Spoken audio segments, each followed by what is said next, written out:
Assalamualaikum warahmatullahi wabarakatuh. Waalaikumsalam warahmatullahi wabarakatuh. Ini kita berhujan-hujan ria Pak Guru di tengah malam.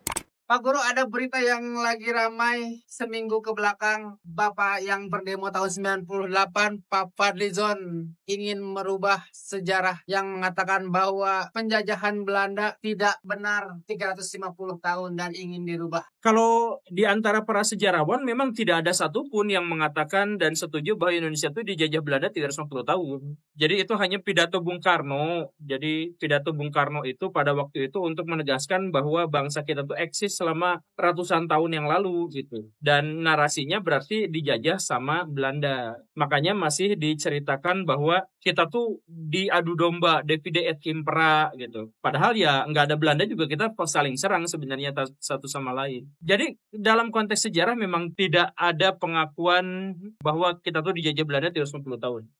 Karena kalau misalkan kita lihat 350 tahun itu justru dihitung dari kedatangan Cornelis de Houtman VOC itu ya? belum VOC tahun 1596. Nah, dihitungnya dari situ sampai tahun 1942.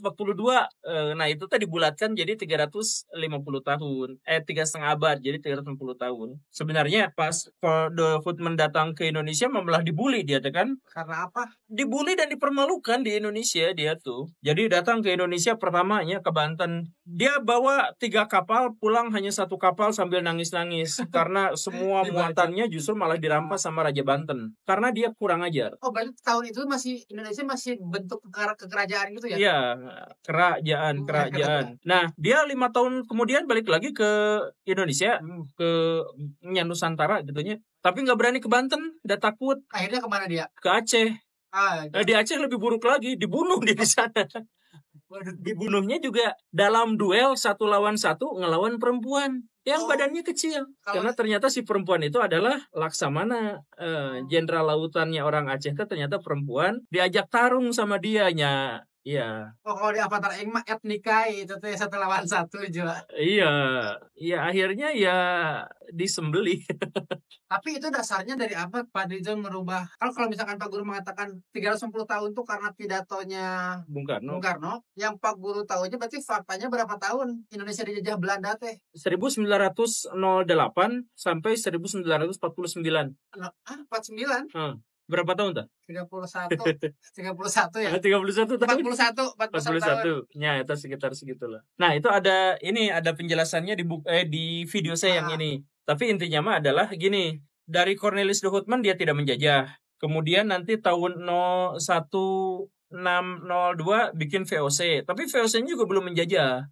VOC baru mulai menjajah tahun 1633. Berarti 100 tahun kurang lebih setelah Cornelis. Enggak, sekitar 40 tahunan.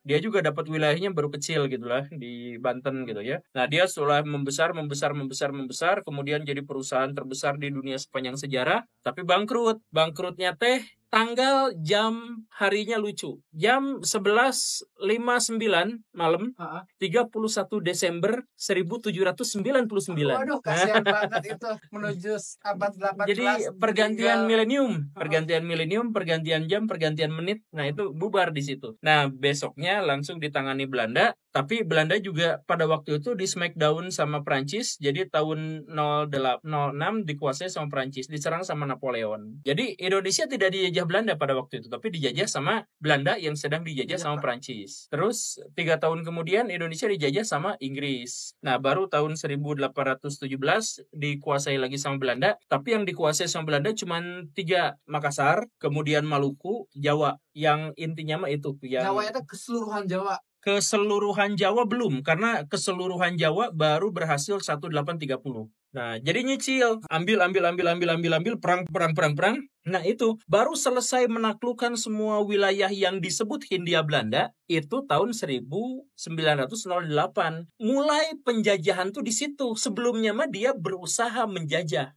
Kan dia ngambil Bali perang gitu nya, Kalah. ngambil Banjar perang gitu. Wah, itu tuh berpuluh-puluh tahun gitu. Dia berhasil menaklukkan semuanya 1908 dan dia kemudian menjadi pemerintah kolonial untuk seluruh wilayah Hindia Belanda itu tahun segitu. Nah, dia baru menjajah terus dia bikin rel kereta api, dia bikin gedung sate, dia bikin Jakarta, dia bikin apa segala rupa tuh dimulainya dari tahun itu. Nah, tapi tahun 42 datang Jepang. Nah, Jepang. Belandanya kalah, tapi cuman militernya aja. Pemerintahannya kabur ke Australia dan tidak sempat menyerah. Jadi sama seperti Bung Karno, pas militernya kalah, Bung Karnonya ditewak, tapi ada pemerintahan sipil yang kabur ke Bukit Tinggi. Maka itu masih sah kan? Pemerintahan kita masih dianggap berdiri karena ada pemerintahan. Demikian pun dengan Belanda. Belanda tuh yang kalah tuh cuma militernya doang. Sipilnya kabur ke Australia dan berhasil mengamankan diri. Maka sebenarnya sejak tahun 42 pun Indonesia tuh masih Hindia Belanda, masih dijajah Belanda sampai akhirnya tahun 49. Nah, 49 baru Belanda benar-benar nyatain kalah dari Indonesia dan kabur hengkang dari Indonesia. Itu yang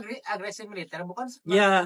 Nah, betul. Nah, makanya sama orang Belanda mah agresi militer itu tidak disebut agresi militer, tapi aksi polisional. Maksudnya bahwa Soekarno, Hatta itu memberontak, orang sipil memberontak, maka diredakan dengan aksi polisional. Sedangkan kita itu menyebutnya agresi militer karena menyebut bahwa Belanda itu udah negara luar yang melakukan agresi kepada Indonesia. Gitu. Jadi Pak Guru, ini pertanyaan tolol saya ya. Kenapa di zaman sekarang penjajahan antar negara teh tidak ada, hanya ada, setahu gue ya, hanya ada Palestina, Israel. Karena apa? Sekarang tuh neokolonialisme dan neoimperialisme. Bedanya apa sama yang dulu? Jadi maksudnya gini, Batagor. Sebenarnya penasaran saya nih. Waktu Belanda menjajah Indonesia, katakanlah di tahun 1939 gitu ya, 38 gitu ya. Berapa penghasilan yang didapat dari Indonesia untuk Belanda? Sekitar 600 triliun. Tahun itu? Ya. Kalau dirupiahkan sekarang lah, sekitar 600 triliun. Lumayan gede. Sekarang Singapura dari Indonesia dapat duit berapa? Sekitar 2000 triliun. Kok bisa? Singapura nggak ngejajah. Kita utang apa ke Singapura? Nah, misalkan gini ya. Kita tuh minyak tuh 100% beli dari Singapura. Minyak bumi? Iya. Kok bisa? Kan kita lebih gede ininya. Iya, tapi kan kita nggak bisa ngolah. Iya sih. Kita belah blok. Nah, jadi Singapura beli BBM dari kita 1.000 rupiah, minyak mentah, diolah sama mereka, jual lagi ke kita 14.000. Nah, untungnya berapa tuh? 13.000. Ya ini mah hitungan kasar ya, bukan hasilnya gitu, tapi hitungannya kasar. Dia dapat 13.000 per liter. Terus sama Indonesia dilakukan apa? Sama Indonesia, wah kemahalan, disubsidi. Jadi kejual ke Indonesia 10.000, 11.000, 12.000, ya kan? Nah, jadi kita tekor 2 kali. Dari situnya aja. Singapura untung 2 kali. Setelah Singapura dapat minyak dari Indonesia, apa yang dia lakukan? Di situ kan Selat Malaka. Selat Malaka itu adalah selat paling sibuk di seluruh dunia. Orang Jepang, orang Cina, kalau mau dagang ke Timur Tengah, lewat Selat Malaka. Orang Dubai, orang Arab, Iran, kalau mau jual minyak ke Jepang, lewat situ juga. Ngisi BBM-nya di Singapura. Kalau harga 1 rupiah, 1 liternya itu aja dia untungnya 13.000, misal ya, parah.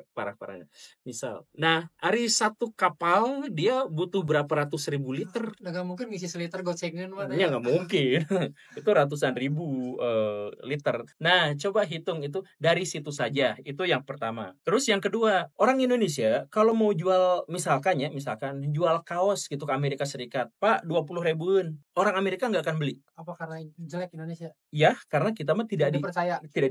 Ah. Nah, tapi si kaos itu dicap made in Singapura, dijual 200.000 payu. Jadi yang Singapura lakukan adalah beli kaos-kaos di Indonesia harga 20.000-an, jual 200.000 ke negara lain. Waduh. Karena Singapura terpercaya. Kita mah boro-boro sama orang luar negeri, orang dalam negeri kita sendiri aja nggak percaya satu sama lain. Tapi kan Gibran mau hilirisasi. Nah, misalkan gitunya. Nah, jadi dalam hal ini masuk akal nggak kalau misalkan Singapura dapat 2.000 triliun setahun dari Indonesia? Tanpa mengeluarkan ongkos penjajahan, tanpa mengorbankan tentara mereka untuk berperang di Indonesia. Nah, cek orang Belanda teh, saya sudah bikin gedung, saya bikin rel kereta api, bikin jalan, ongkosnya semua dari saya, tapi saya dapat 600 triliun. Ari Singapura gak ngapa-ngapain, bisa dapat segitu. Karena di zaman sekarang yang paling penting itu adalah ciptakan kesenjangan teknologi. Negara yang tidak memiliki teknologi akan ketergantungan pada negara yang memiliki teknologi. Contoh lain, Cina bisa mengambil alih Mongolia sekarang kalau mau. tapi tidak pernah dilakukan. Coba, kalau misalkan Cina mengambil alih Mongolia, berarti apa? Cina harus membiayai pendidikan seluruh warganya, bikin infrastruktur apa segala rupa. Terus baru dia dapat sumber daya alamnya. Nah, sekarang seluruh sumber daya alam Mongolia itu milik Cina, tapi Cina tidak berkewajiban untuk menyekolahkan anak-anak Mongolia, antepkeun we. Nah, ngapain saya menjajah ke sana?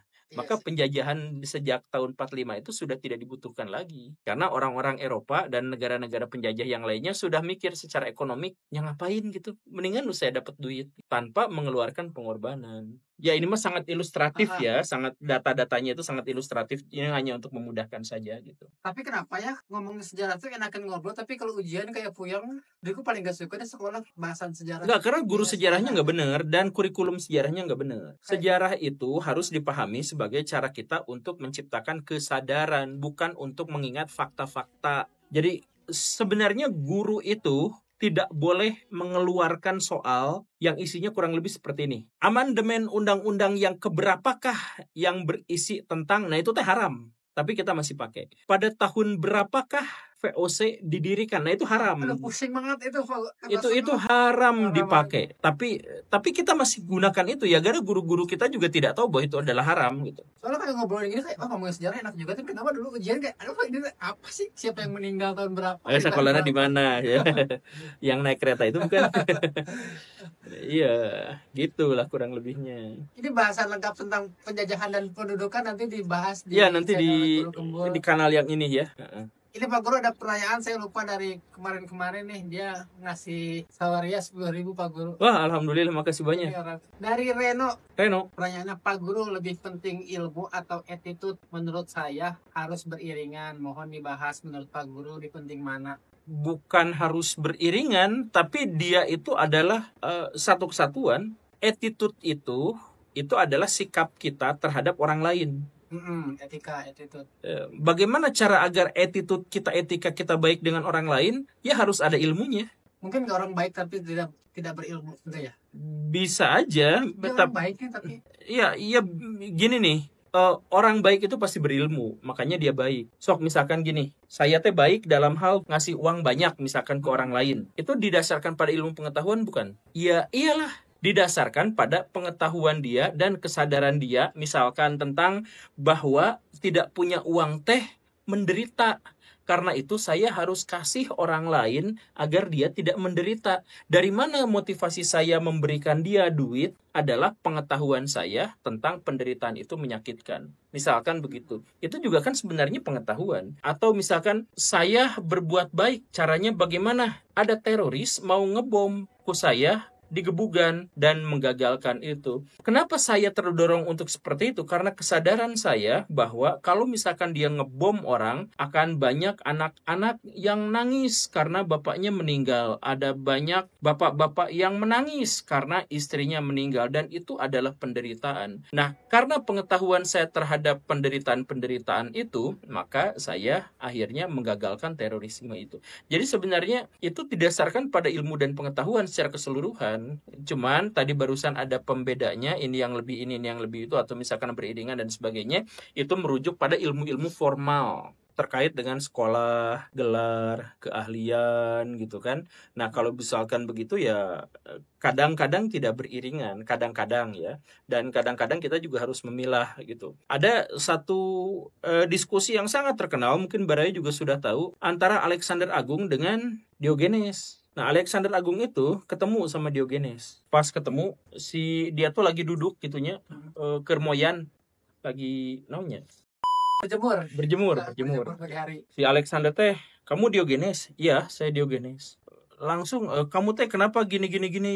Lah emangnya kenapa? Terus si Diogenes tuh menjelaskan kepada dia tuh falsafah hidup yang sesungguhnya. Kamu teh sejak kapan pergi dari rumah sampai sekarang gak pulang? Ya saya ingin menaklukkan dunia. Ya terus kalau sudah menaklukkan apa? Ya saya taklukkan lagi. Ya terus, ya udah berarti saya puas. Jadi kamu puas menaklukkan dunia setelah kamu membantai begitu banyak orang, kamu puas. Kamu menaklukkan banyak orang, menciptakan penderitaan, kamu puas. Oh, itu kepuasan teh. Nah, itu dia lagu berpikir, mikir panjang gitu nya. Akhirnya diskusinya juga masih panjang. Akhirnya si Alexander Agung teh, ya bener ya, Anda teh adalah orang yang sangat bijak. Coba apa atuh saran buat saya gitu. Cek si Diogenes teh. Saran saya adalah menyingkir kamu dari situ. Itu kamu ngahalangan cahaya matahari ke saya, dari tadi saya moyan tapi kamu kalah ngajak ngobrol gitu.